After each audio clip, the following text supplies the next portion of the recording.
Be growing, which means the Spurs truly won the lottery. As our NBA draft analyst, Jonathan Givony, joins us now. And Jonathan, I kind of ran over some of Wembanyama's superlatives there. We know he is a generational talent. And I listed off, he can get rebounds, he can shoot, he can defend. But kind of give me something in your mind that might be a little underrated when talking about Wembanyama.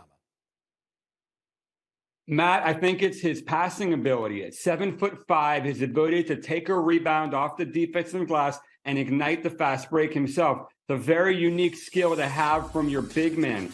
I think the Spurs are going to ask him to do a lot of shot creation duties, and that's where we could see some of these point victor skills get more vivid. He has great vision operating out of double teams. He has a knack for making touch passes. He can even initiate pick and rolls himself and find teammates on the move, which is a really unique skill to have from a 7'5" center. Jonathan, you've been doing this for a long time. If I may, where does he rank in terms of some of the prospects you've scouted? Let's call it over the last decade or so. Matt, he's the best prospect we've seen since LeBron James. I've been doing this for 20 years. Haven't seen a player like Victor, just incredibly unique with the ability to handle the ball, to pass, to shoot. He's an anchor defensively. He puts a lid on the rim. He can switch on pick and rolls. He can play point guard. He can operate at center. He really does everything, and he's only 19 years old. He's 227 pounds. He's only going to get bigger and stronger and more polished. That's frightening, too. 19 years old. There was that story that our Brian Windhorst put out there that he might still be growing, which in and of itself is frightening. The fact he's already 7'4" and he's 19 years old. So everything good right now, Jonathan, but there's got to be something that could be a challenge his rookie year. What might that be? Yeah, we've seen shorter, stronger big men be able to push him outside of the paint at times, deny those post-entry passes, and really give him a hard time on that defensive glass. I think adding strength carefully to his frame is going to be very important, considering, he's 7'5". You want to maintain that durability and mobility that makes him so special.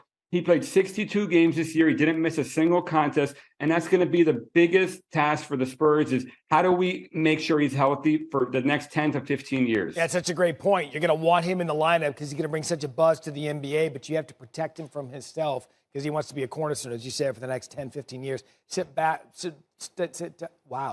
tight, rather. We're going to do a mock draft in just a minute, Hannah. All right, Matt, with Victor Wembanyama projected to go number 1 on Thursday, he would be just the 6th player ever to be picked first overall without playing in college, and the first since Andrea Bargnani in 2006. Some other notables on this list. I'm sure you recognize a few of these names: Dwight Howard, LeBron James, and the great Yao Ming, as we are back with Perk. You just heard Givony say it. This is the biggest sure thing since LeBron James 20 years ago. What are realistic expectations for Wembanyama on a team that won 22 games last season?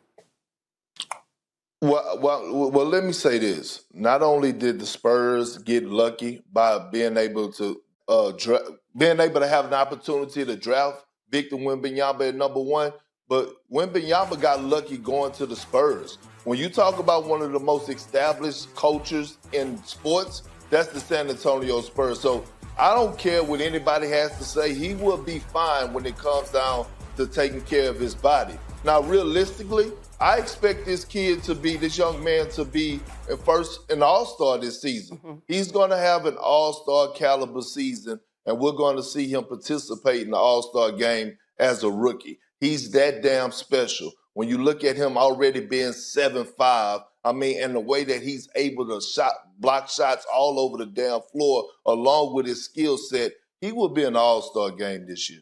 And your point is so well taken about Pop. You can't help but recall the last Frenchman to apply his trade there in San Antonio.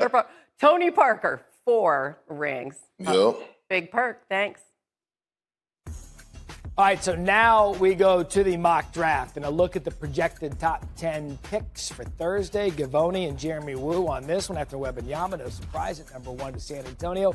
Them is Brandon Miller going 2nd overall to Charlotte. But of the top 6 picks in Givony and Wu's mock draft, 4 of them did not attend college, as we've been bragged. Jonathan Givony and his mock draft. All right, so the first 3 picks look to be pretty slotted. Probably no surprise there. But outside those top 3, Give me some players who you believe have some really good upside.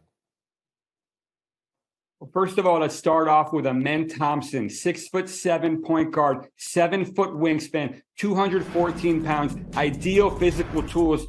He's an absolute rocket ship in the open court. He averaged more dunks than any player in this class. He's a versatile defender who can guard 1 through 4s. And then he's a point guard who can play make with his left hand, his right hand. He's got really unique footwork and mobility and movement skills.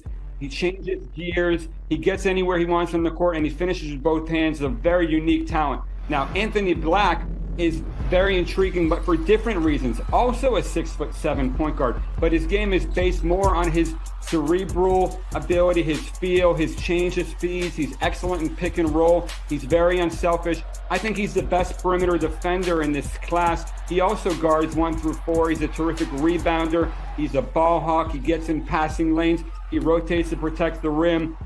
He does a little bit of everything on both ends of the floor. As his shooting evolves, he really has a chance to be an all-star caliber player in this NBA. He's also looking to become the first Arkansas top 10 pick since 2001. What I love about the NBA draft 4 or 5 years afterwards, finding that value later in the first round. Teams look at that and say, wait, they got him at 12. It's going to be fun to watch. Jonathan Givony going to be there for all of it. Jonathan, thank you. For years, I've always been shooting threes, handling the ball.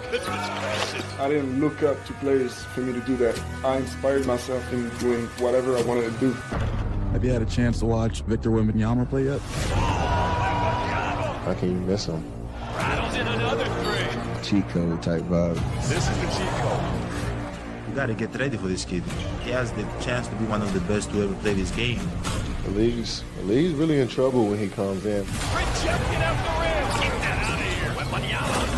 Oh, this kid is good. Everybody's been a unicorn over the last few years, but he's more like an alien. He's for sure a generational talent. And it was that man over 20 years ago, LeBron James, appearing on the cover of Sports Illustrated with the caption, "The Chosen One." Boy, did he live up to all the hype and the expectations and still playing at the very highest level. So what should we expect now from a player considered to be the biggest sure thing since King James, touted as one of the greatest basketball prospects ever at 19 years old? Well, much like James, coming out of high school, Victor Wembanyama has not been seen much by hoops fans in the U.S., having played professionally in France since 2019. So who might he be compared to? Some of the biggest names in the game weigh in. This is the cheat code. This is not fair. Hey, now! Victor Wembanyama throws it down. Yeah, he's like the